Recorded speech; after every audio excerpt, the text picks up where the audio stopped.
fear. I can spot suppliers in a fresh scrubs. Call me private. Oh yeah, welcome to episode 103 of the Permaculture Pimpcast, the only pimpcast on planet Earth where we talk about permaculture, preparedness, and practical living. How you doing, son? Good. This is episode 102. Negative 103 because 102 was with That was a Tiffany. bonus episode. Yeah, okay, it's 103 now. We might as well start counting them in. It's still 102. Okay, it's 103 because Dad, look at the thing. no, I'm well aware of it. I just figured that interview with Tiffany would have been 102. Well, they haven't counted those side interviews haven't counted as an episode so far. They've been bonus episodes. Okay, let me make the correction on the doggone sheet. So we're going to call this 102, y'all. Anyway, this episode brought to you by Hickory Ridge Soap from TwoOldCrowsHomestead.com. Turn that simp into a pimp. Bam! Also, Heaven's Harvest, y'all, 10% off with promo code PERMA. Those seeds down there are booming, and I mean 100% germination, y'all. Need anything preparedness-wise? That's where you want to go, Heaven's Harvest. And don't forget, you can tip a pimp over there on the Fountain app, where you can listen to all your podcasts, and if you so desire, you can drop a little bit of jingle over there. But in lieu of everything else going on, in lieu of that, rather, I'd rather you strongly consider checking out the Kentucky Sustainable Living event, October 28th and 29th. Going to be a dinner there, a VIP dinner.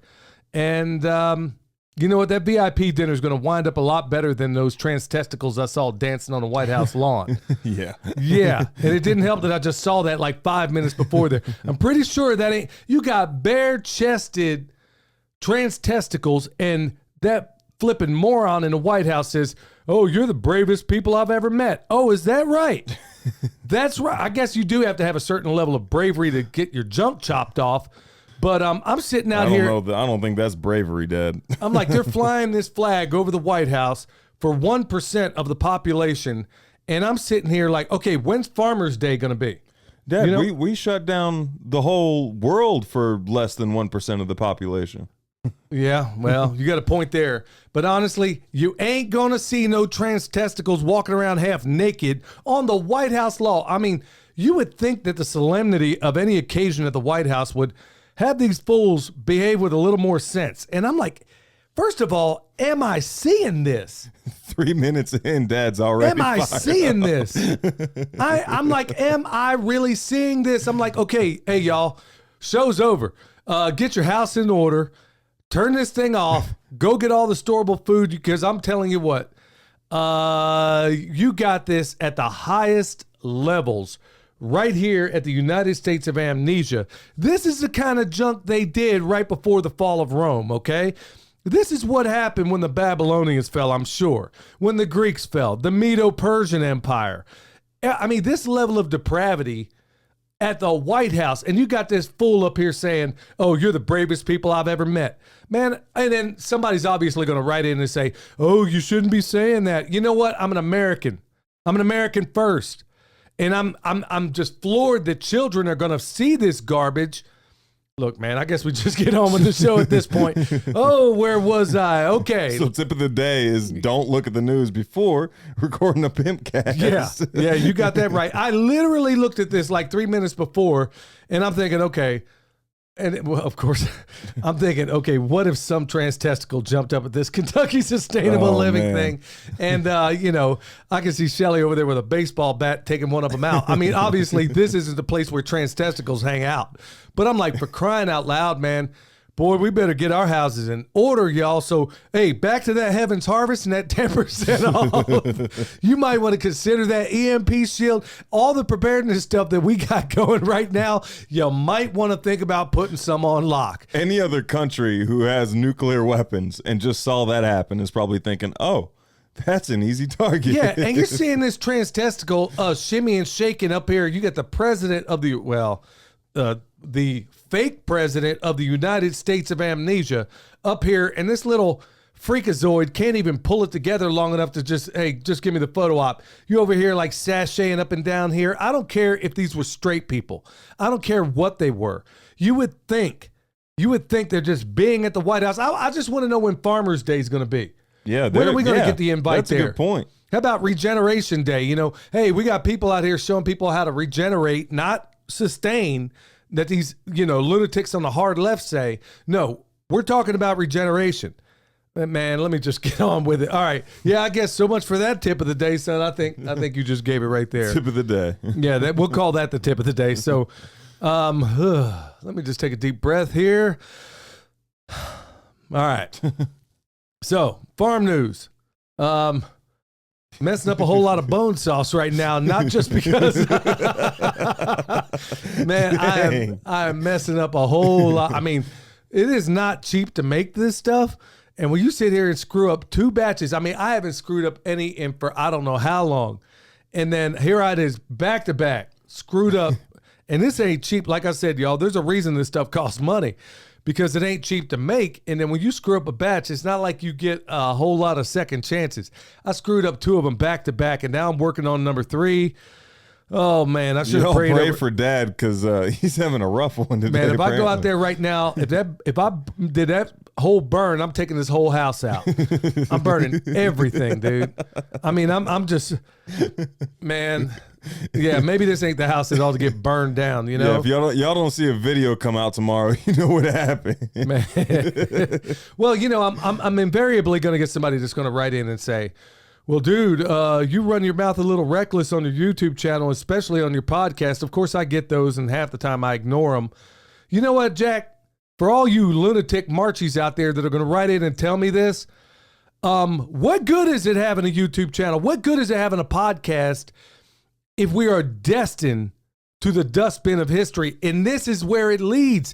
It's this kind of depravity that gets us there. And frankly, Jimmy cracked corn and I don't care, because Jimmy's out there smoking crack and nobody cares.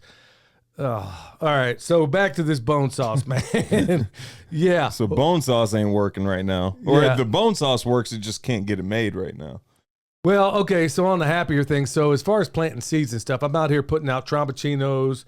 Ben Holler a while back gave me one of these Kasuzi squashes. Well, we took the seeds out, ate it, and saved all those seeds. So I got like half of them put back. The ones that weren't fantastic, I used them for guerrilla gardening. Yeah. And then the other part I put up there in the, what do we call that? Pimp level 2 up there. Oh, yeah, the terrace? Yeah, we put it on the terrace up there. And I know that Tromboncinos will do it great in lousy soil. So I put them up there with the expectation that, hey, I'm hoping something happens. So we got those up there along with some Cherokee Tans. Got those from Deep South Homestead. And man, it's my favorite. It's one of those pumpkins. If somebody ever serves you pumpkin that came out of a can after you have one of these, Oh, yeah, it's pumpkins and I think the worst one by far are beets. Yeah. Like the fresh version compared to the canned version isn't even the same doggone vegetable. Well, especially with these Cherokee Tans, man. When you taste those, they have this pumpkiny aromatic flavor that is just on steroids. Like if you take a bite of it, chew it for a little bit, and then exhale through your nose, it's like a It's real like it's got a hang aromatic. time. Yeah. You get a different almost flavor if you exhale through your nose. It's like it's hitting a different part of whatever. I don't know. I think I saw that on a sommelier documentary or something. Yeah, that's exactly what it does. But I mean, even just smelling it when your mom's cooking it down. I mean, and then also, let's be honest, man, those I put a lot of those Kushaw squashes out there too. Them suckers get up to like 40 pounds sometimes. Yeah. And they, all these things I'm talking about, y'all, for preparedness, they keep for a very, very, very long time. I'm hoping to produce, I'm growing a lot of them here for a couple of reasons. Number one, your mom said something the other day. She even kind of mentioned it in the YouTube video that we are like growing records amounts of food this year. Oh, yeah. She just feels the compulsion to do it. And part of it is also for all the people out there who want these seeds, they're telling me, hey, I can't find this seed. I can't find that.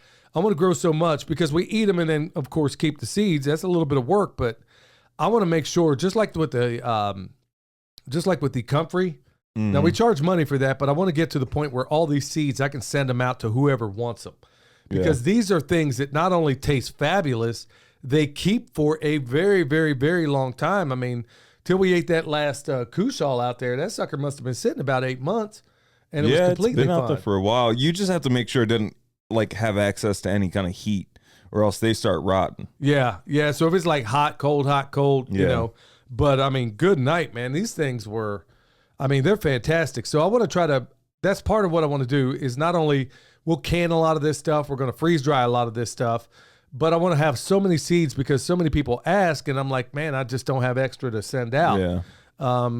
So that's part of what I want to do. We will probably in a couple years though, because I mean, one of those squashes puts out a ton of seeds. Yeah. So, oh my goodness. Yeah. And then each seed puts out an indefinite amount of squash. Whereas, well, we sell Comfrey. If we charge anything for seeds, it's going to be, just maybe a little bit more than postage is what I'm thinking. Because I just want. There's some of these things out here, y'all, that are really survival foods that will keep you and your family going in the worst of times. And everything I just mentioned there, and there's a bunch more. And I'm going to try to grow a lot of those so we can I'd love to be able to send out like a thank you pack to everybody on Patreon or whatever. Oh, yeah, that would be cool. Where I got a series of our version of survival seeds.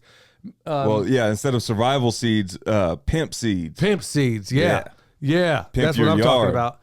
Yeah, where, these things will keep forever and a day because that's the beauty of a lot of these things. They will keep at room temperature. So as soon as, the EMP or whatever else goes off, because we sure seem to be in a all-fired okay, I'm not going to go down that road again. All right, other farm news. So we were down there treating this sick sheep. She came about that close to going in the freezer today, but I told your mom, I said, look, she hadn't done it. I said, look, throw your elixir on this sheep and let's see what happens. She did it yesterday, and that sheep is coming. Now, it's still going in the freezer. You just got to stay. Y'all almost got a instructional on how to process a sheep today. Yeah, because I was in there doing that last interview, and I was saying, well, I'm going to process a sheep tomorrow. Then it occurred to me, I said, you know what? Let's just put your mom's talents to the test. Let her do her natural remedy, and sure enough, that sheep is rocking and rolling right now. Yeah, there's something going on with her feet. I don't know what it is, but it's like her two front feet, she just not completely lame. She doesn't go completely lame, but where she just kind of hobbles around and is hesitant about putting any pressure on it.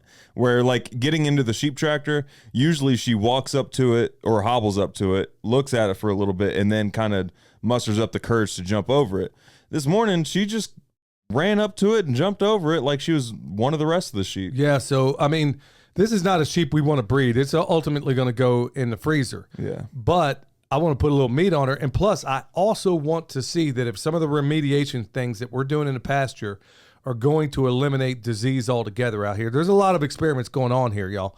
Son, I'm like officially on this all meat diet. And I feel good, man. I'll tell you what, before, I'll be honest, in even the primal diet, man, I would try to put off my first meal, which is usually about 12 or 1 o'clock. I usually just eat twice a day, just lunch and dinner.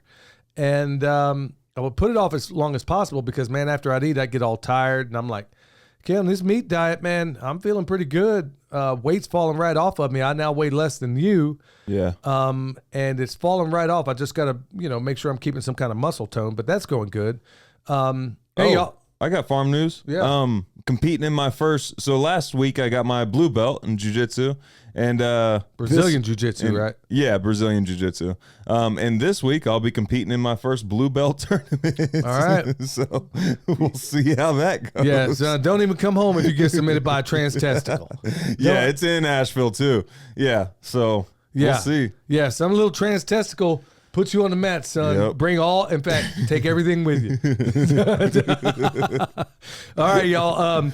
Coming up real soon, July 21st through the 23rd, Heritage Life Skills Conference. William Forston's going to be there. We're also going to be teaching, or at least I will. And really looking forward to that. And hearing, straight from the guy who wrote 1 Second After and all the other books. Still have yet to read his other books, but I got to get that done. And once again, Kentucky Sustainable Living. Remember, they're going to have that dinner.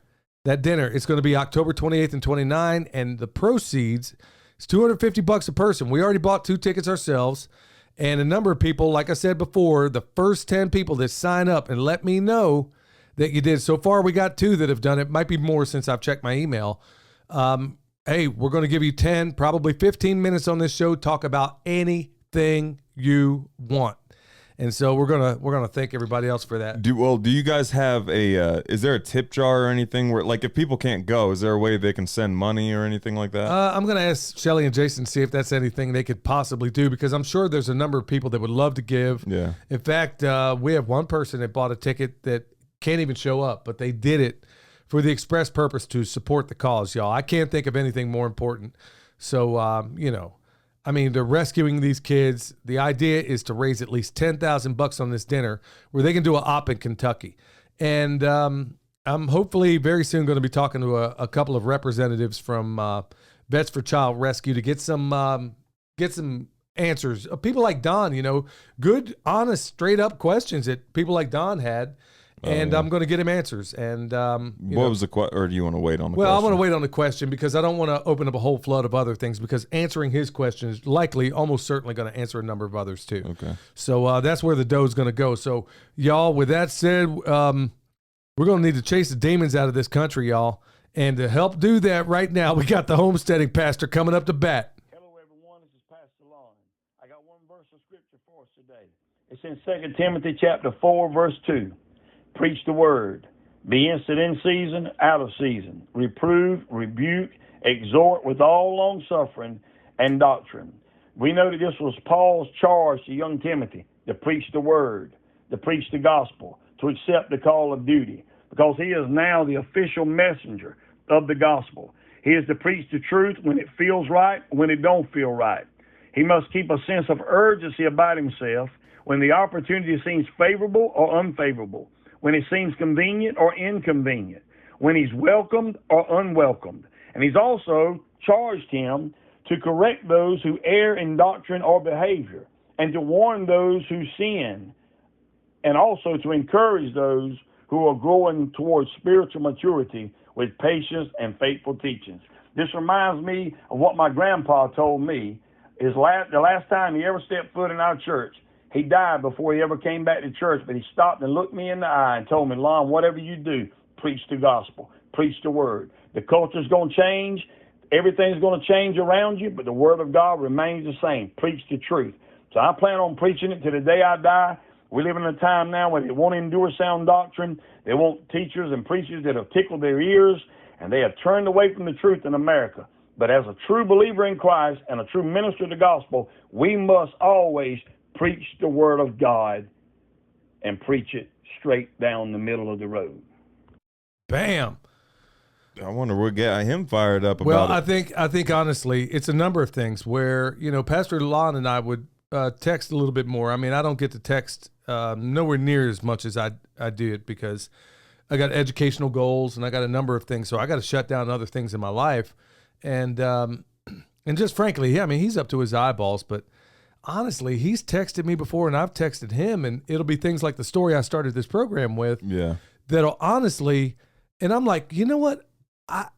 I don't even know what planet I'm on anymore where we celebrate the idiots and castigate the intellectuals. And he's right. This whole world, it's like that song, he's an old hippie and he don't know what to do. Should he hang on to the old? Should he grab on to, I know it's a song you don't know, but a number of people out there, it's kind of where I feel right now, where I'm like, I don't care.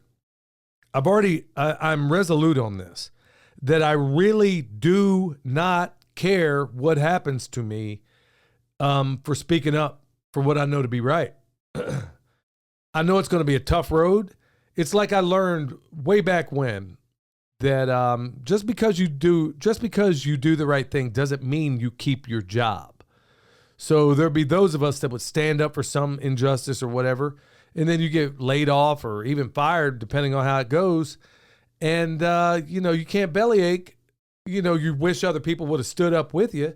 And as a little side note, it was always women. Whenever there was some injustice that went off, it was always the women that stood up. But it was always the guys that would say, well, I got a wife and kids. And then meanwhile, there were single women standing up. Yeah. And you've heard me talk about this how many years? I was little when you were talking about this. I was like, how is it? And this is years ago. This isn't a new phenomenon where all these women, many of which were single moms, not one of them ever said, "Oh, well, I got kids at home.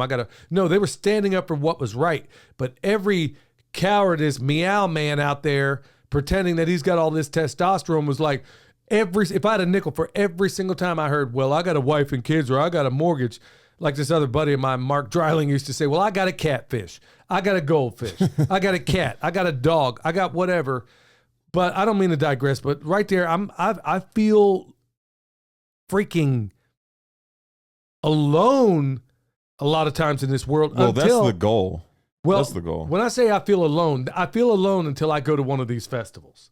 Yeah. And then I find out, and I'm not saying you got to be the Christian American heterosexual pro-gun liberty-minded permaculture designer I am. I'm not saying that. If you're all about freedom, then guess what? We got it just about the most important part in a secular point of view in common. Yeah. Okay. The other part that I consider more important, I'm not so sanctimonious. Look, I'm not, and I never was. I wasn't some always a do-gooder in my life. In fact, I've, almost certainly have a worse history than most of the people listening to this. So I'm not on my high horse. I just know that this world is changing around me in record time, and I've never seen anything like it. And I cringe when I think about the kids that are being brought up in this environment, especially in the public schools where all these so-called teachers out there, and there are some good ones, are indoctrinating these kids with this garbage. Anyway, didn't mean to get on my high horse a couple of times in this program, y'all, but 20 minutes in. Yeah, so let me just go on to the bad news as if I didn't already talk about it. I can see the volume waves in the GarageBand app that we're recording where Dad's gone off a few times. No, man, it's just one of them days where I got an enormous amount of work done today. So did you. You've done some extraordinary things today. Your mom too. We all got a lot done. Yeah, It was just one of those days. I mean, where, in fact, in this all meat diet, it makes cooking a lot easier because you can it's just meat, all I need is some meat and salt. So we can just cook a bunch of stuff. And then honestly, it's good in a lot of other ways. Maybe I'll talk about that more in the future. But right here from the Hill, cancer rates are climbing among young people. It's not clear why.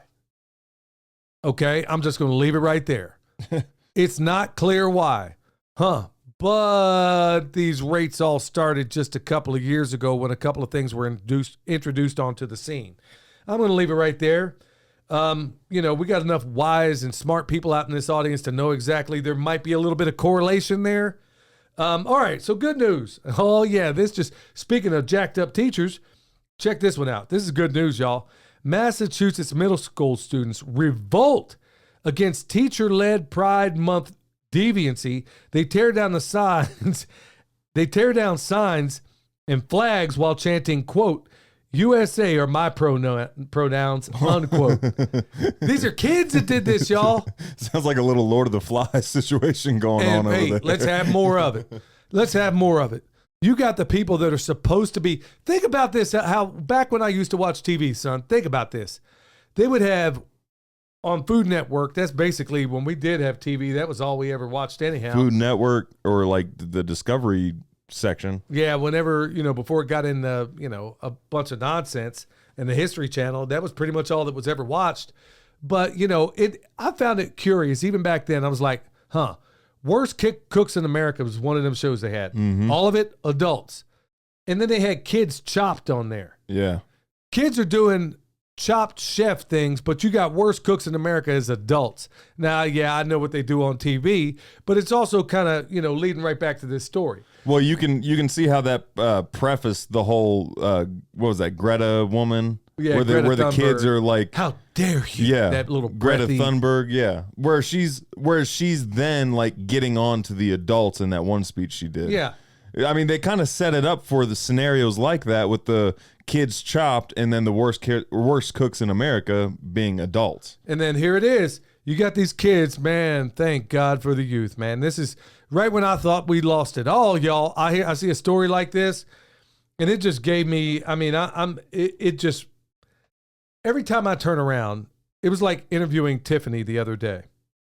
That kid, man, she gave me, and folks, give her some love. Go check out her website. I think we left all her contact information. Yeah, on there. and there have been a couple people that have commented that they have so far. Yeah, she gave me such incredible hope. She didn't give you the whole story, y'all, but I'm telling you what. Here's a young lady. not unlike myself, but she is doing something. And there was a whole lot of, there's things that we didn't talk about in the interview that maybe we will next time we get her on, where, especially where she is in Oklahoma, and believe me, I grew up in the same place. She's had to work twice as hard, had to be twice as good to get beekeeping knowledge, had to go everywhere to get this. A lot of it at great expense to herself to learn how to butcher. And I hear somebody like that where I'm like, where every single deck everywhere is stacked against her, and she is doing extraordinary things and carving this out there. Well, you know what she's doing? She's also telling a whole lot of other young women out there, and folks, please let your young girls hear that interview. That you don't have to be resigned to what everybody else tells you should be. This girl is out there getting it done. And that's why, man, it just gave me such joy to know that as soon as I found out what she was doing, like Darren said, he said, dude, you're going to have to talk to this girl. And I'm like, okay, yeah. I mean, if Darren's telling me, I definitely need to pay attention. Yeah, y'all got to check out her website and see her trailer setup. Yeah. Dang, that thing is cool. Yeah, but just like, where I run in, son, I don't run into a whole lot of people like you. But when I do, I'm like, man, I want to shout it from the rooftops. I want to give you every opportunity I can to tell the world what you're doing, because it's only going to encourage others. We need to see the good examples out there, and you and her and a short list of others that I know actually fit the bill. So, that is definitely good news. All right, so on to other good news. 6 tree bark remedies you can use as survival medicine. All right, y'all. So this is an article came from Natural News.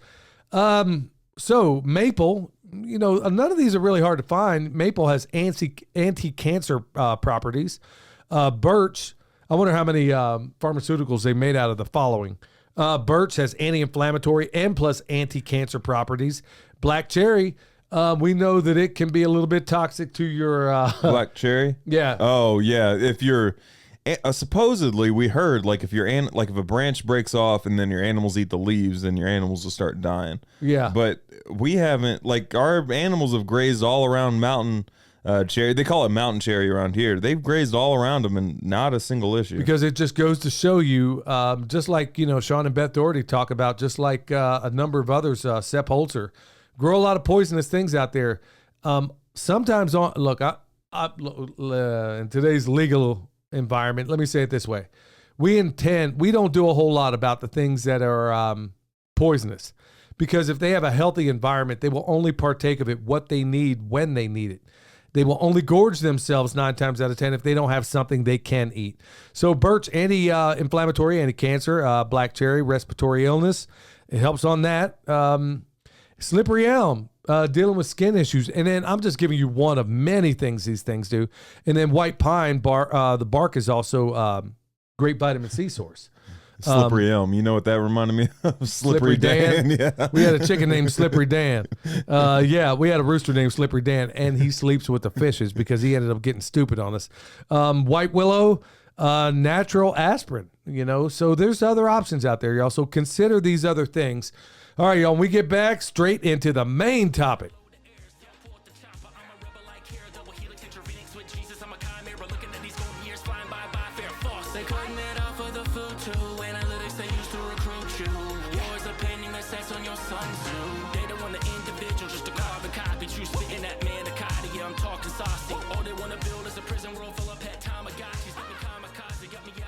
All right, welcome back. I want to give a hat tip to Van Tesla, particularly Joel Thomas, man. He was on with Tony the other day. Oh, yeah. And that was I sent him a text last night because that's when I listened to it.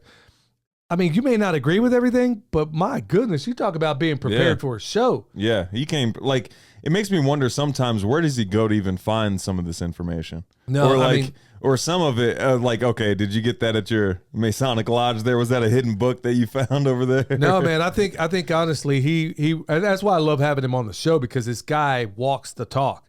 I mean, like why eat, sleep, drink, permaculture. This is what he does on some of this esoteric stuff. And when I say Tony, the name of the program is The Confessionals. Right. And Joel's, of course, is called Kill the Mockingbirds. So, man, when I heard, it was a riveting show. And It really was. So I wanted to give a hat tip for that, and also providing the music. A very talented guy. And then I realized, you know what? He lives up in Ohio. I wondered. I actually was going to send him a text like, "Hey, man, next time I'm up that way, maybe we ought to go check out all these Nephilim mounds that are in Ohio." Oh, I'm sure. I think he has been there. Oh, I'm I sure think he has. But like on another note with his music, he puts out music all the time. He is constantly working. Yeah. He is constant. And then plus all of his, I mean, he does like multiple podcasts. He does like his music. He also has a day job. I mean, he's busy. Yeah, he wears a lot of hats, but I'm very thankful that he offers his music up, and we're going to have to switch it up a little bit, use some of his other music in there too. Okay. But yeah, hey y'all, so EMP Shield, $50 off. I think I provided in this show all the reasons you might want to consider one. But yeah, for me, the EMP Shield on the vehicle is to get my butt back to Billy's Jungle Palace of Love if something jumps off. And also the one for the house, your number one. Look, I'm a journeyman electrician for 25 years, okay? And I'm here to tell you, the number one reason why you want a transient voltage surge suppressor in your house is, yeah, it's nice if you have an EMP and you could, you know, if it's a localized EMP and you can shunt it to ground before it tears up everything. But your number one threat out there is lightning. That is, and then plus they got a $25,000 guarantee if that thing doesn't do what it's supposed to. Yeah. So you don't even have to call your insurance or, you know, use them both. I mean, honestly, with the way things are going, y'all, I'm going to be protected. So anyway, EMP Shield, $50 off with promo code PERMA. All right, so we're going to switch gears quite a bit. Usually I have the tip tie into the main topic, but yeah, it didn't quite go as planned today. So we're just going to drive on. All right. So we've talked about it before in previous episodes, but I keep hearing this, either it's in the comments in the YouTube channel, on some of the guerrilla gardening things. This is why I'm going to revisit it, I think, in a different way. Provide perhaps a little more than I did before, where we talked about getting property. It was one of our earliest episodes. Yeah. How we go to about acquire property. So you might want to go back and listen to that if you haven't. I don't know what episode that is, but I think hey, it's like 2 or 3. yeah, it's early on. It's early on, and we still, you know, we're kind of learning the ropes about all this thing. But I'm going to try to hit it in another way today. Because when I'm doing this guerrilla gardening thing, people respond like, hey, well, you know, I don't have access to this. Look, first of all, listen to what Tiffany said the other day. She didn't tell herself one time, I can't do this, even though I'm flat broke. So let's get out of this this BS. Yes, and it means exactly what you think it does. Belief systems. You got to stop it. You got to honestly stop it. You got to go ahead and say, look, instead of going in all the reasons why I can't go out here and do all this, because look, I own plenty of land in multiple states.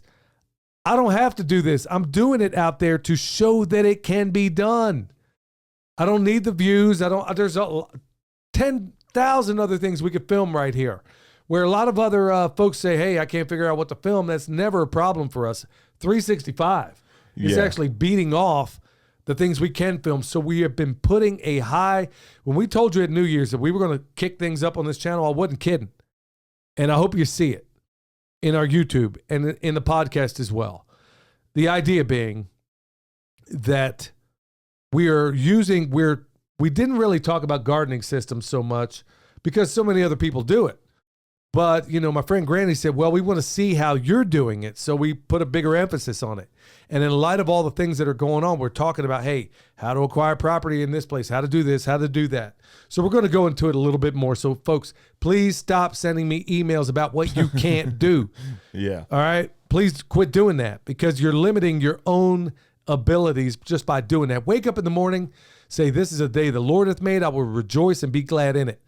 And in everything, speak positivity all the way around. In fact, read the book of James, and you're going to understand what I'm talking about. If you're sending in emails like giving us reasons why you can't do something, you're just looking for confirmation that you can't do it. You're not looking for solutions. If you're looking for a solution, flat out say, hey, I have this issue, and I can't figure it out. That's what you can't do right there is figure it out. Which, 9 times out of 10, these are not difficult problems. Yeah. These are not difficult problems. I am working from when I get up in the morning until I go to bed at midnight a lot of times. And I'm thinking, okay, what could I do that is going to help the most people out there? There's really cool videos that we could do that we're not doing because it is more important in these times for everybody to grow food. We grow a lot of it. We produce a lot of it. We got more than we can use, and we give it a lot away. So let me get down to it. I didn't mean to. Boy, everything about this show has been going off key. So acquiring property. Okay, obviously you can go to the person next door. Let's say you live in a postage stamp. Go up and down that street. If you get to know, these days nobody knows their neighbors, but if you do, go out there when you're working, maybe introduce yourself. If they're doing a little lawn cleanup, maybe at your place, if it's a small place and a small yard, think about what you can grow there, okay? So let's say you can grow a apple, a peach, and a pear, and that's all you can do. Yeah. Maybe go to your neighbor and say, look, okay, I got an apple, peach, and a pear at my place. Maybe, hey, I got a great idea. And I got an apple, peach, and a pear. I'm going to pimp it out in the same way that I saw this bomb YouTube channel called Permapastures Farm. And instead of just growing those trees in isolation, I'm going to put some comfrey out there. I'm going to put some blueberries out there. I'm going to put some herbs out there. I'm going to put it all within this system called a food forest, or better still, if it's in your front yard, we'll call it an orchard, okay? So go over there, speak this permaculture, forgive my use of the word, but we'll call it gospel because gospel means good news. So you tell your neighbor about it. And say, look, I got these three over here, and they really grow great in this environment. I'll tell you what, why don't you grow different cultivars of the same exact stuff? Yeah. Same species. Apple, peach, and pear. Maybe you grow different cultivars of the same species. And guess what? I'll hook you up. You hook me up. The berries you grow, maybe you grow a different type than me. And we can share our harvest with one another. And if you do it right, maybe mine come around in the early part of summer.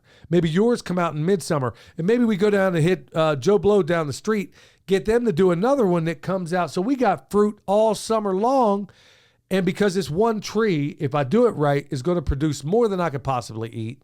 Look, you get let's say it goes wrong with mine. Then maybe if your harvest comes through, I think you get the point.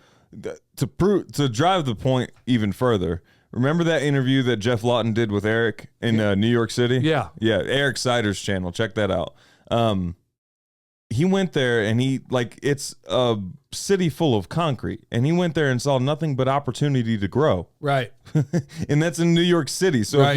if you're living in an apartment in, let's use Eric as an example again. Like if you're living in an apartment in Dallas, that's still not an example. Well, an Eric's excuse. Well, he's in California now, but William's talking about some of the early videos he did where he's on a balcony and he is blowing it up. So he couldn't eat the sweet potatoes, but he could doggone eat the he was facing vines east. that came off. Yeah, and he still had a pond out there for crying out loud. Yeah. I mean, he was doing, my man he's squared away, y'all. So if you need a consultation, check out Eric Sider, link down below. Also, we need to get him back on this program. But anyway, so if you're in a situation like that where you're limited, think about the redundancy you just created. Think about what it'll do for the other people that aren't yet on board. Maybe they would be on board, but you also have to have this agreement like, hey, we're not going to spray junk and poison on our lawns. So yeah, that'll be your qualifying thing there. But you would be absolutely shocked what it would do once you just had, it's not the first person that does it. It's the second person that gets on board. And now all of a sudden you have a cascading effect. Okay, that's one way of doing it. So I'm saying this from experience, y'all. Partner, we talked about this a little bit in the guerrilla gardening thing where I was saying partner with, maybe people that have abandoned structures. Right now. Or businesses. Right, or businesses. Okay, we've already talked about this in terms of, hey, maybe they got several acres out back. Not doing anything with it. Okay, we talked about that, but let me throw another option out there. Right now, commercial real estate is taking a nose dive, and it's only going to get worse. Sadly, it's going to get much worse. A lot of residential properties are going to get bad too. So clearly, if you see residential property nobody's doing anything with, you see this. There was a guy named Saste in Kansas City. I wonder if he's still doing it. Yeah. He was basically requisitioning all these properties that were in the hood that nobody had, and they were turning them into farms. This is years ago. And his name was Saste, and he had a wife named Adenike. And as far as I know, they were still blowing up. I'll have to go and check it out. So anyway, think about those commercial structures that have for sale signs on them. Okay, I'm going to suggest something a little bit radical here. And the reason I'm suggesting it is because it's something we're in the process of actually doing ourselves. Okay, to kick things off and hit the next level that we want to do in terms of philanthropy and business and a number of other things. We need more space that's flat. So ask yourself, with all these places that all of a sudden are up for sale right now, I got news for you. If it's a commercial property, they ain't going to sell it. They can't sell it right now. Right.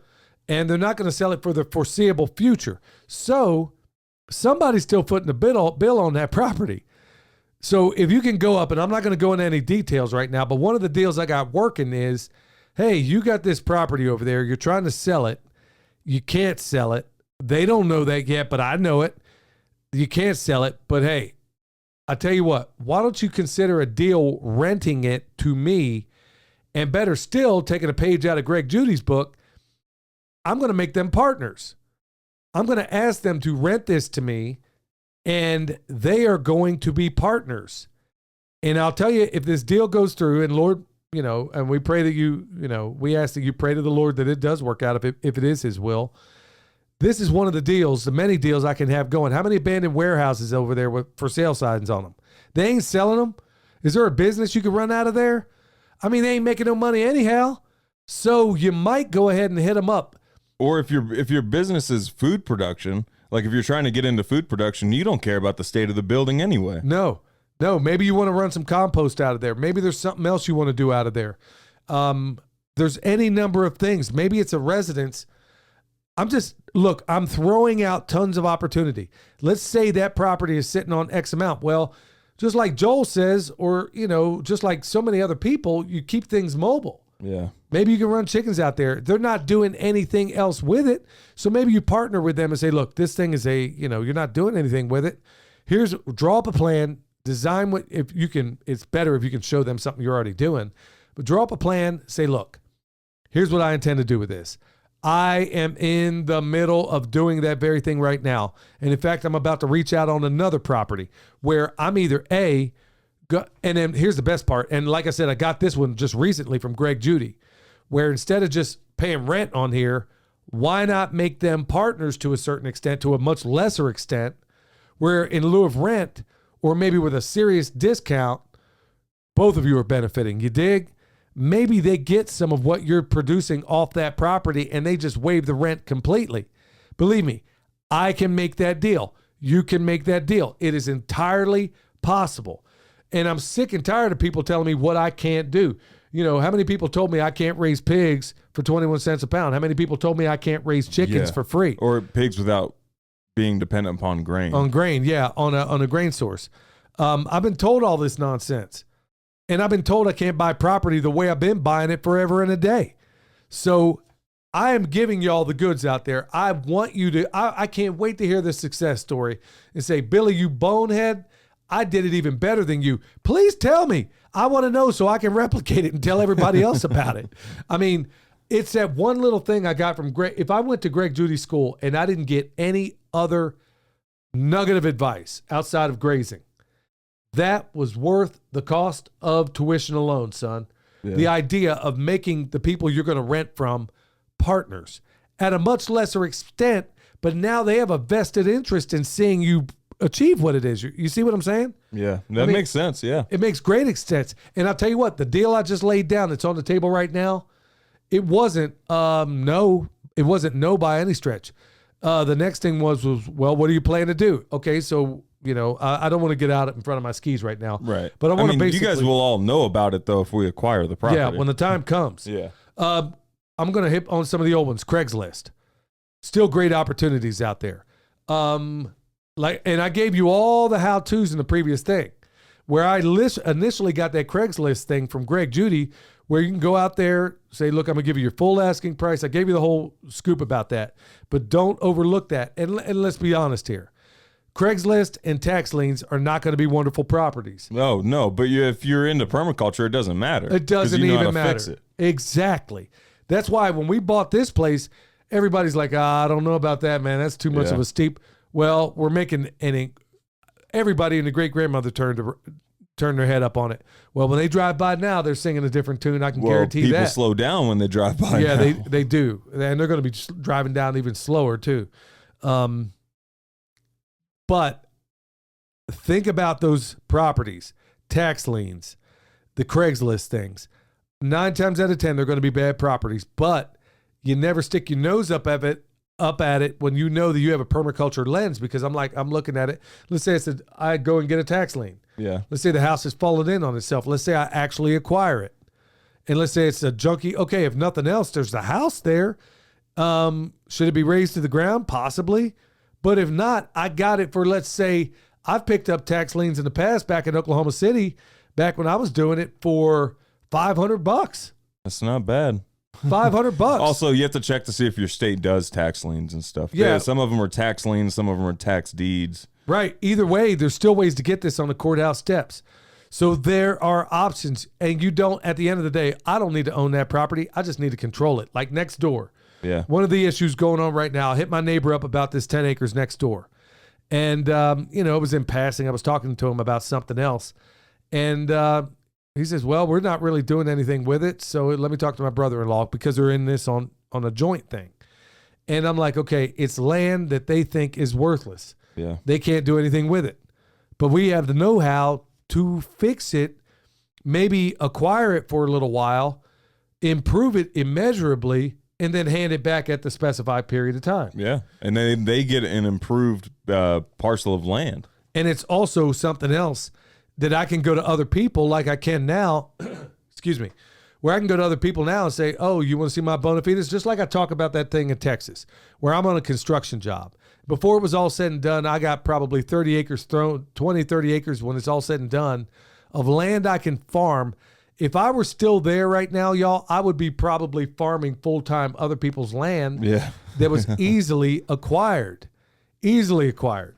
And it can be done, y'all. Look, I am giving you just a snapshot.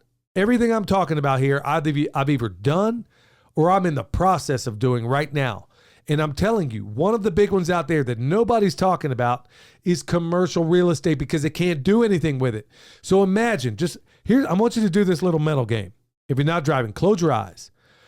Because somebody's around something that's defunct or going that way. And I want you to think.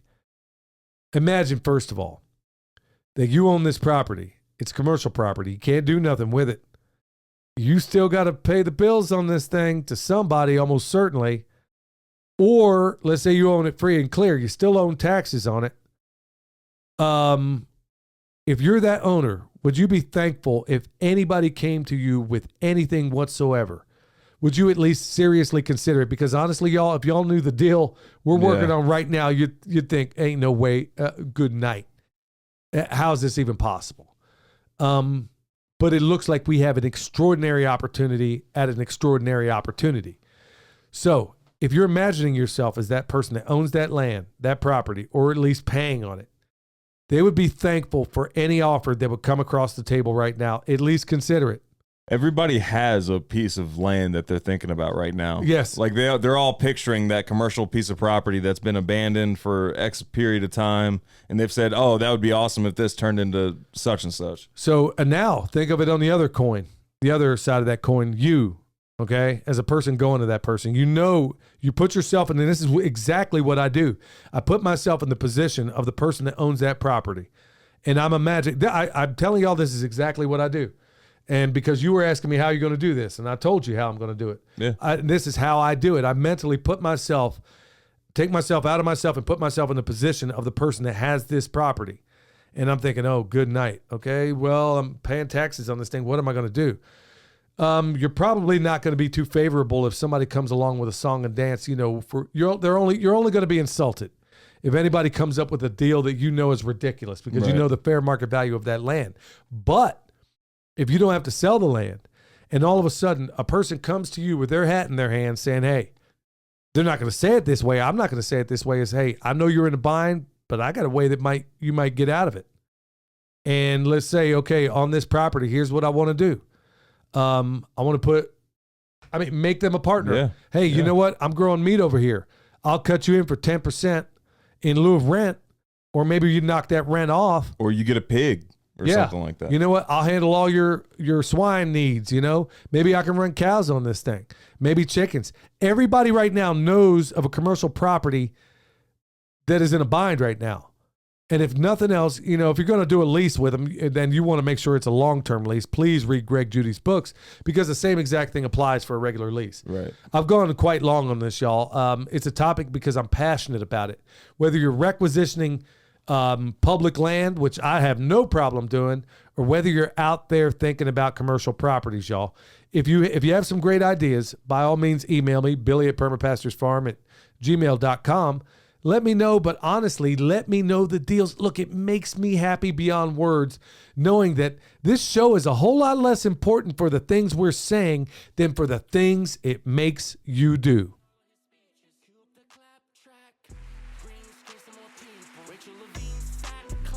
Everybody worked up about Elon, buying Twitter like he gon' save us. Left and right, squabbling while he got chips for your heads, calling him courageous. No bueno, I answered and no one start calling me NATO. Digital cheese on the way though. Get you a bowl of Alfredo. It's a woke summer, I need another booster. Before I hit the beach, BLM on my koozie. Oh, yeah. You want to announce the winners first? Yeah, go ahead and do that, son. All right. You So- want to go ahead and explain it, and I'll get this ready? All right, so for the 100th episode, we had, oh man, these fantastic coasters are 1 through 4. Okay, they're actually stamped on there. B&B Machine Inc. Please check them out. They're doing a whole lot of awesome stuff. These young men are knocking it out of the park. In fact, their dad sent me a text the other day of an upper they just created. It looks sharp, man. They can do some really Can you awesome. be talking about that? Yeah, I think it's Okay. cool. There's nothing. Well, anyway, it's a slide I think they made actually, and it looks fantastic.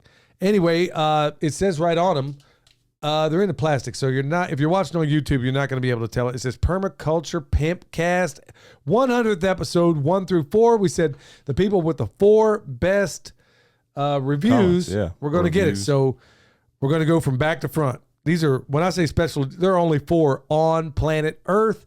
Thanks to everybody for putting them out there, but we're going to go ahead and give them away now. Son, go ahead. Well, I'll start off with I wrote it down like 1, 2, 3, 4, so I'll read it that way. The first one y'all heard last episode was Strider47, and his comment was, you know what time it is, nephew? Time to stop listening to Marchies, politicians, polecats, pedos, and purple breathers that ought to pluck around and find out. It's time to wake up and smell the corruption or fall asleep drinking the hemlock. Bam! It's time to find out what the non-aggression principle has in common with nitrogen fixtures, apples, and pears. Time to stay alert and stay alive. Time for 2 practical solutions for every problem. It's time to check out the Permaculture Pimpcast, where permaculture is my passion. Yeah, he's number 1, y'all. He got number 1. So Strider, William, what's the email to get a hold of you? Permapastorsfarm@gmail.com. We already got all his information though. And then coming in second place was Don Smith, and this was on the YouTube channel. This is where he left his comment. And it was on episode 100. Billy and William, thank you for your dedication to our homesteading efforts. Because of you, I am pursuing a permaculture orchard growing comfrey, which is my most healthy crop at this point. Knowledge of rotational grazing and the power of composting. My wife and I love your videos and Pimpcast. Finally, thank you for the recommendation of One Straw Revolution. I soon will be doing a book review of that on my own YouTube channel. May Jehovah continue to bless the work of your hands. Yeah, hey Don, let us know your YouTube channel. It might be Don Smith. It might be. I think it's the same Don. Anyway, you're second place, but Don also, if you're the same Don I'm thinking of, he may wind up with 30 minutes on this program. Oh, really? Yeah. Oh, Yeah, we'll see. cool. We'll see. I got to get him some That answers. was by complete chance. Yeah, y'all. no, I you didn't even know. I didn't poison the well. I'm just. No. I got to get him some answers. So, and good answers at that. Wow, that's awesome. Now third place is Snow Farms, Oklahoma. And if you give me a minute, I'll pull that up. But she was one of the ones that was talking about contacting the butcher. Yeah, here's Snow Farms, Oklahoma. What an awesome episode. I reached out to her about butchering classes. I'm stoked because we were only 2 hours away from her. Thanks so much for the amazing episode. We recently had an experience where my husband and I realized how much butchers had been keeping from us in product. That is a whole other story, though. Keep up the awesome work, Billy and William. Hashtag tip a pimp. Oh, thank you so much. And yeah, you get third place. But yeah, hey, y'all, please give this girl, she's dealing with pressures doing what she is the only person doing this in the entire state, okay? I mean, there's nobody like her doing it. Yeah. And if you know anybody, if you can throw her some business, whatever the case may be, tell her the Permaculture Pimp Daddy sent you. But I'm glad. And, I'm going to actually be in Oklahoma probably late August. Not sure. I'm there to go butcher something. It's like a private thing for Go butcher something? Like Yeah. you don't even know what animal it is well, yet. hey, maybe it's some little Marchie. I don't know what they're gonna put in front of me. But no, I'm kidding about that part. It's going to be a pig, right? Well, yeah, I'm gonna be doing a couple of pigs, but it's like it's for my best friend. You saw him in the video a while back, and talked to him today. I'm not sure we're going to do anything like, have a party there on anything like that. Or I a think class or anything. he's getting with his son-in-law to find out exactly. I was thinking, well, do we want to do a class? And I'm like, I don't think that's going to work out with the parameters they have going. Yeah. But I was thinking, if I'm going to be out there, maybe there might be some opportunity for a meetup or something. If anybody's interested, let me know. Is there a place to meet up in Oklahoma? Well, it's Oklahoma. I mean, I'm sure something in Oklahoma City. I mean, Bricktown or something, Okay. or Norman or something else, or something near Dion's place somewhere. I mean, there's Blanchard. He lives up in Edmond. I don't know. I thought about maybe there might be some kind of, I mean, I don't think, I'm thinking, I'll be honest with you, having a meetup and like one person shows up or nobody shows up. Like, I mean, I don't think that much of myself, so I wouldn't imagine a whole lot of people will show up anyway. Probably be Glenn and Dion. I don't know. Well, he has a comment actually. I was going to read Who, earlier. Glenn? Yeah, and it had to do with your carnivore diet. Oh, okay. He said, "Yeah, try carnivore and try a carnivore diet, and your bathroom turns into a crime scene." Oh man, yeah.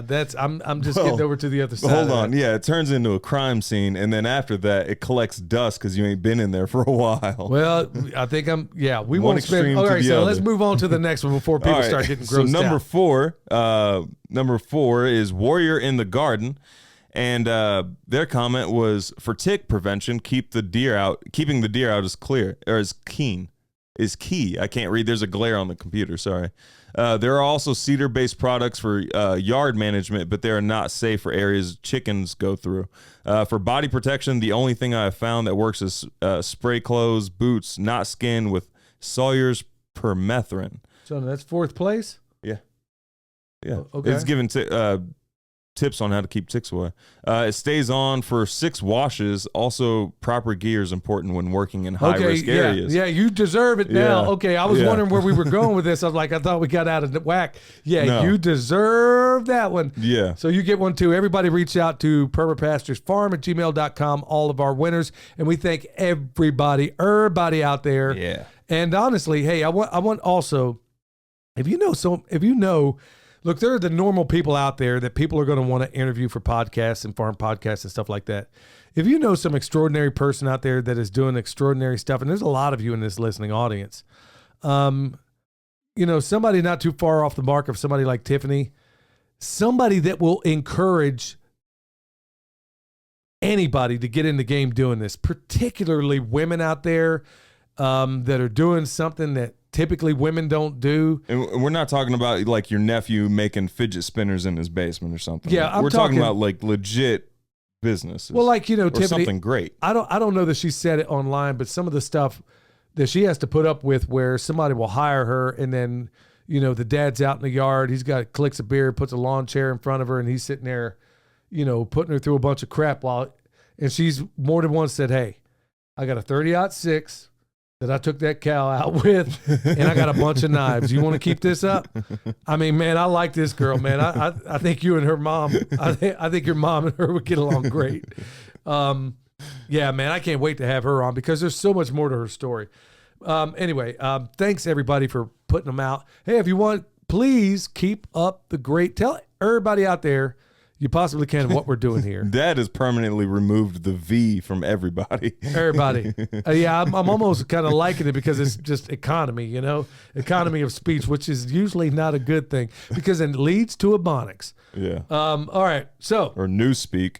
So Andy, he sent this one. I'm going to condense it a little bit.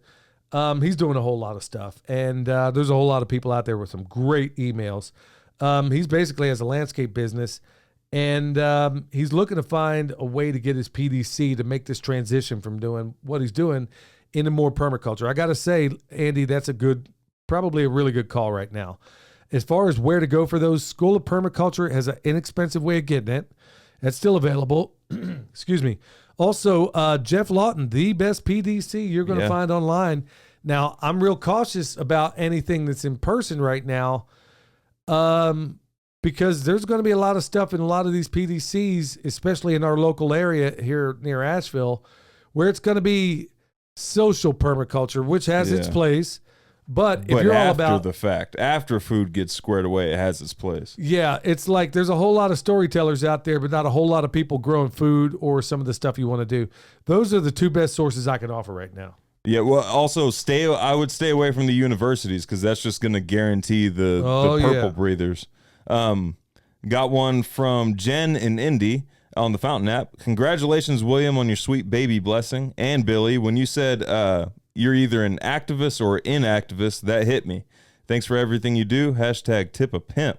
Yeah, I mean, either, like Dad says, either way you're involved. So, I mean, you have to, you can't just sit there and not do anything or just allow everybody else to pick up the slack anymore. Well, or else you're going to get left behind. It's like Tiffany actually said when she didn't say this, but she brought up Tony Robbins. And I remember reading Waking the Giant Within.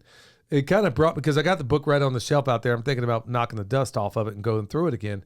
But one of those things that he says in there is like, okay, so you're one of those people, I know these people that spend or don't make a decision. I don't want to make a bad decision. Well, you just made a decision. Yeah. By not making the decision. So same thing with activism. You made the decision to be indecisive. Yes. My man Eric up there in northern Michigan, man. Him and his brothers, we met at the Self-Reliance Festival. Had me and your mom in stitches. I can't wait to see these guys again. They even started a YouTube channel, but they don't want to kick it off just yet.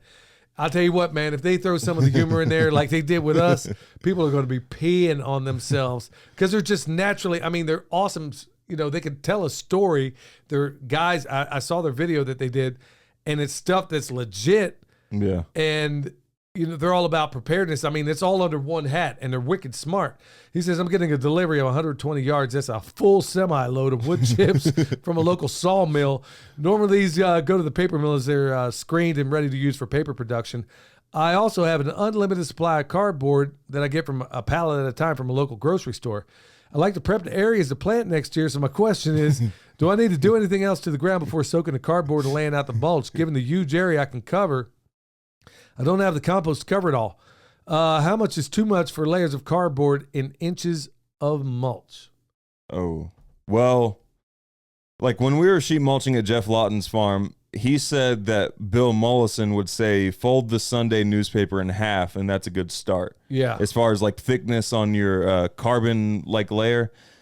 I think the limit, Jeff Lawton, I think said the limit was 3 feet before the area between your cardboard and your ground goes anaerobic. So you got a lot of room there, nephew. Yeah. But also, if you're going to do plant starts, let me give you a little time saving, and it's also a material saving tip. Now, if you go through, do the instant garden with this stuff, I don't think that's what you intend since you got a lot of cardboard there. So you can go quite thick on the cardboard, first of all. The wood chips, here's what I would do, and you're going to build soil in record time. Get your cardboard laid out, get it nice and wet, put your wood chips on top of it. I would go in each one of those places, since you don't have enough compost to cover it all, just make little holes through that. Yeah. Fill that cylinder with compost and go with it. In fact, before I did all that, I would actually take a broad fork. I don't know the condition of the ground, but no matter what it is, no matter where we put a garden like that or anything like that, we always broad fork the crap out of it because it's only going to speed up the microbial life and the processes that go on. So I would broad fork it, lay your cardboard down, wet it up, do all the stuff you got to do, and then make little cylinders. That way you can economize your compost. Now, as far as like inches of mulch, I mean, you're not going to go I don't think you're going to go too heavy. No, But like keep it within reason, if that makes sense. I don't want to give you like, okay, it's got to be 5 inches, because there are areas where you could do a little bit more, a little bit less. well, plus some of these wood chips are probably not aged. Well, you might yeah, want to there's take a that fair. too. You might want to take a fair piece of them, and just set them off for about a year. Yeah, do they smell like the tree that they got cut up from? If they still have that smell, then you're already putting yourself behind the 8 ball. So you might want to dry them out even before you even think about doing that. So Well, it's going to be fighting the microbes that are trying to turn it into a compost, right? what's that? The compounds that are still in the tree, they haven't broken down yet. Yeah, they're going to be fighting the microbes that create soil. If you, let's say it's whatever tree it is, and you can still smell the smell of that tree, you shouldn't smell anything but wood chips. If you can smell anything coming off of it, if it's fresh, then you want to rethink that, using them if you possibly can. Right. Or if you don't mind, setting them, you could set them there and just let it age in place. Yeah. You could absolutely do that. I mean, the worms are going to break it down on the backside. I've seen it like the pile I was at just the other day. Good night. Some of the best compost you're ever going to see, I saw in the bottom of a wood chip pile. So yeah, you can lay it up there. There's a number of options on there. Got one from Flyover Joe on the Fountain app. Excellent episode. She's a highly motivated person and a fighter. Very inspirational story. Thank you for the bonus. Here's some stash toshis, the way you pronounce it. Yeah. He spelled it the way you pronounce it. Here's some stash toshis for your wallet, Billy. Hashtag tip a pimp. Hashtag backyard butchery. Hey, I'll tell you what, everybody reach out to her. If nothing else, I mean, you may not be able to use her services, but just tell her, just give her a word of encouragement, because that girl's tough, and she's doing a pretty tough thing. I was so glad, and I want to give a shout out also to Darren over at Hacks for the Homesteader for making me aware of her. Right here, got one from, okay, this is the only kind of thing where you get a picture like this, and it's where people can send you pictures of poop. And it's Is that what that is? Yeah, pictures of cow manure. Thanks, Jeffrey. Yeah, you go off and run and make some wonderful stuff out of that. I got a comment on YouTube channel from the Andy Pearson. Tonganoxie, that's my hometown. That's my town, gentlemen. I walk/drive by where that happened. That's crazy. I grew up in Tonganoxie. I did most of my schooling in Tonganoxie. Small world. Yeah. I mean, yeah, That's wild. yeah. It's a nice place. All right. So for Matthew, congratulations. Basically, congratulations to William, Emily, and the Permaculture Princess. You are constantly in my prayers, and thank you. You guys, we pray for y'all too. I'm almost done with my first attempt at the 18-day compost pile. I've sent a picture when it's all done. It's nice to work outside and listen to some common sense, which is hard to come by. Whenever I'm in the garden, I'm finding myself saying, turn that simp into a pimp. Bam! Neighbors think I'm crazy, especially the one who sprays his yard with a mosquito seal. Y'all have a nice day. Thanks so much, Matthew. I got one from the Stubbs on the YouTube channel. And by the way, the YouTube channel is linked down below, y'all. It's the Permaculture Pimpcast. He says, the interstate system, thanks to Eisenhower, is thanks to Nazis obtained through Operation Paperclip. Absolutely. That's why and how our technology boomed between the 40s and 80s. We got the best, and Russia got the second-rate scientists, engineers, and mathematicians. Our interstates are built the same way they are, so our military can easily mobilize if a war were to happen here at home or from within. Actually, there's some occulted history you might find interesting. There was a guy on with Lou Rockwell that claims that, I always thought that too, that we got the best through Operation Paperclip. But there is a strong argument to be made. Man, I wish I could remember this guy's name, who made the claim that no, actually Russia got the best of it, but we had better conditions. So these guys performed a little bit better. But yeah, they went in and got the Nazi intelligentsia. Sadly, up until a couple of years ago, I would try to talk to people about Operation Paperclip. What's the first thing you think came out of their mouth? That's a conspiracy theory. Right. And you know what? It was even in pop culture, like in Captain America, Like Winter Soldier. No, wasn't it was Captain. It was either Captain Every America. one of them. Well, yeah. Every one of them, there's been some information. Well, this one here, they openly talked about Operation Paperclip. It was Civil War, I think. I'm not sure exactly which, but it was one of those Captain Americas where they actually talked about Operation Paperclip, and then people, now that Hollywood talked about it, all of a sudden started talking about it. Yeah, a lot of wicked stuff happened under that, y'all, and a lot of those Nazi Mangala types. Yeah, we brought them in and hit them in places like Argentina, but they were still working for us. Yeah, a lot of real nasty stuff there, y'all. A lot of occulted history that I could really spend podcasts talking about. So we got one from Sheila. Hi, Billy. I purchased a bone saw to get rid of the deer problem in my chicken pen. I have the perimeter one, Premier one, poultry netting, fencing my chicken. I painted the bone saws on every pole, 400 feet of fencing. Still have deer problem jumping in to eat my grain and other stuff. Okay. Can you give me some help? Told her I would answer this on the podcast. On every pole. So I'm wondering, if you put it on those fiberglass poles that came on the Premier One chicken fencing, I don't think it's going to stay very long. Yeah, it ain't going to stay after the first rain. It's got to be on a wooden surface. If that's where you put it, maybe I'm misunderstanding exactly what was there. First of all, I want to thank you and everybody else for your purchase. Remember, y'all, bone sauce is not a panacea. It is designed for orchard systems to keep them off the trees. Now, a number of people have used it for garden settings. That was never what it was intended for, but a lot of people have had fantastic results using it that way. So, I guess I'm going to need a little bit more information. They said they're still jumping into the pen and eating the grain and my other plant and trees inside the chicken pen. I don't know what trees I would put around your chickens, dude. Yeah. That might be your chickens causing damage. Yeah. Usually that's not a wonderful symbiosis with, fruit trees and chickens. Trees, yeah. Yeah, because they're usually going to tear up the mulch ring. It's usually a bad thing. It's too much disturbance for the tree at that stage of its life. Right. So what you want to do, if you are putting it on a plastic post, don't do that. The best solution, first of all, you're going to need to put that right on the tree. Or any woody thing. Make sure you don't get it on the green leaves. It won't kill the tree, but it will wilt those leaves. So anything at browsing height, I'd even go up to 6 feet. Paint every bit of that bone sauce around the base of that tree and around, obviously, the limbs. Your tree is going to be the best bet. It's going to be way better than painting it on the fiberglass or any other material. If it's painted on like a wooden surface like a tree, it's supposed to last like 25 to 30 years. Yeah, it can last a really, really long time, depending on the growth state of that tree. If it's still young, you're going to have to reapply in a few years because the girth of that tree is getting bigger.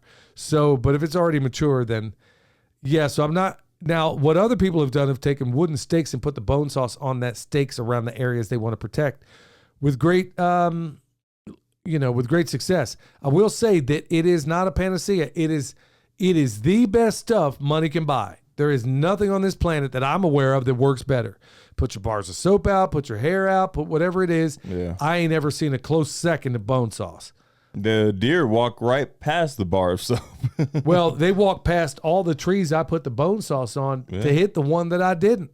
Yeah. So, I mean, so it works. It, we're seeing a lot of weird things in deer too also. But if this stuff doesn't work, y'all, I don't know what to tell you. I mean, it's the best out there, bar none. I got one from Dusty and Chelsea McClellan. Look at Charlotte Mason's explanation of narration. That's exactly why teaching makes you learn it better. It's the habit of attention and the skills of composition and narration. Well, perfectly said. Yep. Yep. That's for Mom. Yep. She's going to read that. Yeah. Yeah. Donald says, hey, sometimes back in one of your episodes, you drilled a series of holes in the logs for inoculated with mushrooms. Maybe I missed it, but I never seen the follow-up results. Were you able to harvest mushrooms? No, Don. It wasn't put in a good place. It was in a place where it still got some sunlight, and even at the highest points. I mean, we thought it was covered. It wasn't adequate. But there are some other places out there that would work better, probably under the front porch. Yeah, under the front porch, I think would work better. We put it underneath the back porch, and it just got way too much. I think we put it in there. It was cold out when we did it.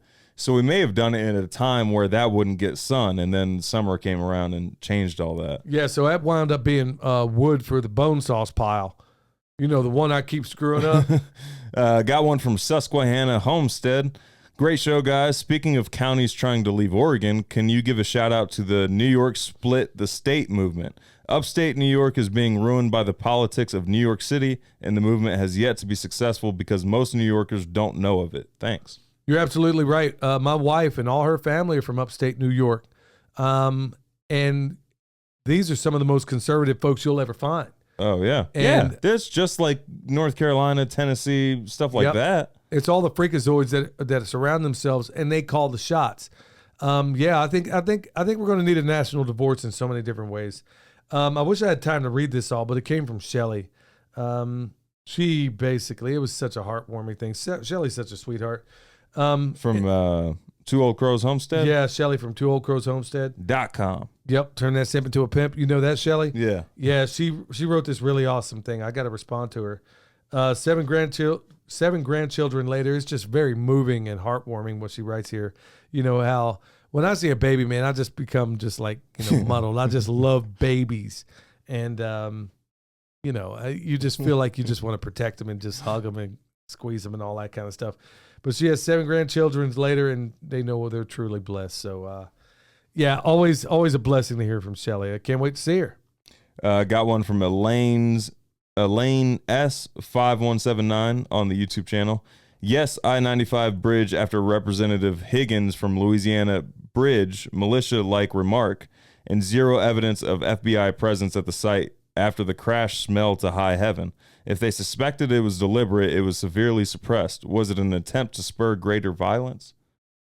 I don't know. We're talking about that crash, or not crash, that bridge falling in, what was it? Up in Chicago? Philly. No, it was Philly. Yeah. All I know as a person who knows a little bit about such things, and it used to be my job to know how to do such things, I'm telling you, I am calling BS on the whole story. The motive, I don't know. Is it to stifle whatever? I mean, the whole motive, I don't know. All I know is you ain't telling me a tanker that hit that abutment took down a whole bridge. I know for a fact that did not happen. Yeah. So there's some, and it doesn't break like that. There'll be deformations. There's all kinds of things that happen. It doesn't come off as one solid piece. Hey, real quick, I just saw this comment. This is pertaining to the admitting our fears, the one you did with Mom. This is from Daniil, I think. Hey, pimps, thank you for the encouragement on pushing through my fears. I am 51, still dealing with crap from my childhood.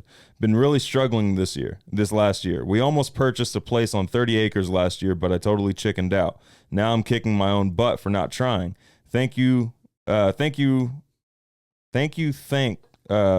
I'm not sure what you're trying to say there, but thank you for sharing your stories. So much appreciated. Love your YouTube and Pimpcast. Peace. Oh, thank you so much. And I'm glad it's a blessing to you. It's always tough to do those kind of episodes because honestly, I'm a man, and we don't like to admit our fears, but man, I just hoped and prayed that it would be of some help to somebody. But I tell you what, all is not lost.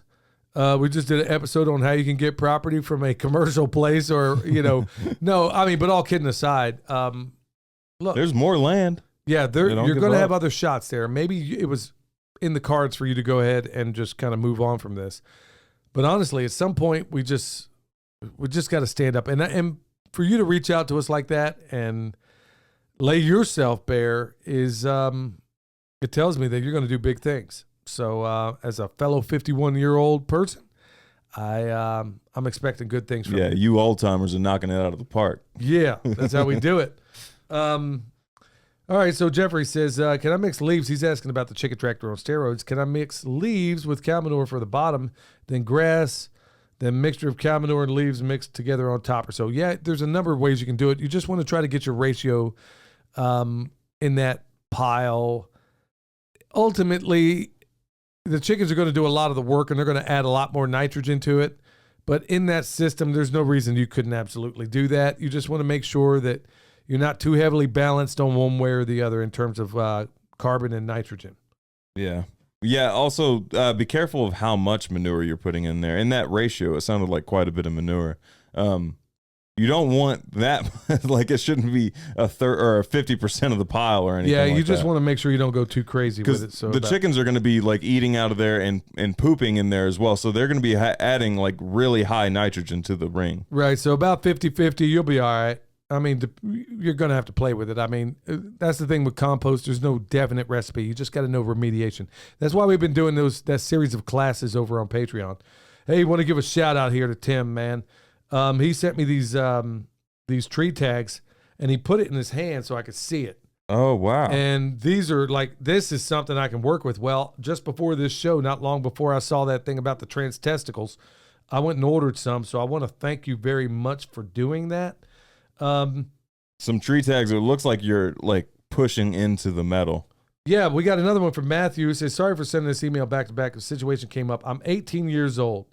Currently in indoctrination camp, which is college for him, studying agriculture. I know. I didn't know anything about farm internships until after I finished my first two. Anyway, he says he's planning on doing Jeff Lawton's PDC, but check this out. Situation is that my neighbor has noticed that I've been growing a good-sized garden, taking care of chickens, and that we have bees. She said to me, quote, if you want to farm more, I have 16 acres that we don't do anything with. And they're looking for somebody to use permaculture methods. I'm like, that's like awesome. That's like getting money from home without writing. That's getting land without having to purchase anything. Well, he says, my question is, what do you think? Is it a smart idea for me to try it out? Second is, what are some of the questions I get? I mean, no, it may not be a wonderful idea. Let me just break this down real quick. We need to spend some time on this. I know we're getting long in the tooth on this show, but I don't know that anybody's going to complain. I hope not. We're good. Is it a smart idea to try it out? Well, 16 acres, believe it or not, if you're going from a regular city yard to 16 acres, that's an enormous task. So you don't have to use all 16 acres right off. I say do it. I say, even if the land is crappy, no matter what stage the land is in, if it has animals on it already, if it's completely, like it could be a nuclear waste site, do it. Well, you don't know because you're going to learn. It doesn't even matter. Just do it. Get a hold of that land and then just try everything, because you're going to learn more on that piece of land, on somebody else's land. I'm not saying leave it in the worst condition or anything like that. Leave it in better condition. But you're going to learn so much on that 16 acres, being able to experiment and just implement whatever it is you're wanting to. Before you do anything on there, you're already doing the right thing by doing a PDC, because if you do the PDC after, you're going to make a whole lot of mistakes. Nobody says you got to start tomorrow. You might even want to get a consultation from Eric Sider, because you're going to also learn in that PDC that you never want to design your own land, because you need to be very dispassionate about it. I think it may be a tremendous opportunity, but I strongly encourage you to finish your PDC. So many people want to jump on and make a move, and then you're going to find out, oh, shoot, I should have put in my swales first. That kind of stuff you're going to. So as far as questions, you could easily you could expand what you already know, though. Like if you know that chickens are mobile, you can move them out of the way if something has to get dug or something like that. Gardens can be temporary. So, I mean, just do what you know for now. Don't go crazy yet. Get your education and then implement what you learned there. But also, do that PDC. Maybe go out there, ask if you can walk the land, look around, start small. If this is something you can even manage right now, you're a full-time college student. And you may have had a gold mine fall into your lap. Remember what I was just talking about a minute ago? This might, if they see what you're doing there, like I talked a while back, if you show that you can be a good steward, maybe just start with a small piece, do something worthwhile with it. If you can do that and then show that, oh shoot, you're capable of more, you may even inherit that land, nephew, because there's a whole lot of folks out there. Joe Salatin talks a lot about it. A whole lot of folks out there that don't want to just sell their land, but they're practically giving it away because they want to see it come back to something. It may be this former glory that they remember as a child, So there's a lot to consider there, but honestly, do your PDC and honestly reach out to Eric and get some advice from him, because he can spend more time on you. Yeah. So Dad, I'm over here sweating in this studio. I'm sweating too. Heard William on the confessionals talking about comfort. My wife has severe eczema. She's wondering if the salve will help for that. Absolutely. Well, I told him I don't know. I mean, eczema. That's one thing we get often. As far as like the comfort salve fixes eczema. Well, I'm not saying it's going to make it go away, but it'll probably help with the pain. It'll help relieve the eczema for sure. And then last one, Zachary saying, does it work on horses? Bone sauce. Just secured a 10-acre property in North Texas. The only downside, there are 3 horses. I don't know. I really don't know if it'll work on horses. Man, we've had people, I don't know that anybody's ever said. We've heard people say that it worked on bulls out in Hawaii. Horses are so doggone picky anyway, though. It might not be an issue. A lady up in Alaska's tried it on moose. Yeah. So I don't know. I mean, I really do not know. If you put it all up and down that bark, browsing height. I mean, I don't think that's. I don't know. I mean, I think horses are too picky anyway. Like based on. They'll eat those leaves. Yeah, they will. Maybe. I mean. Not if there's a scent of bone sauce or something like that. Maybe not. I don't know. Make sure, once again, don't get it on the green. All right, y'all. I know this went like a half an hour longer than it normally does, but hey, we had to cover all this, and I'm sorry for losing. No, I ain't sorry for nothing, y'all. Till next time, say alert. Stay alive.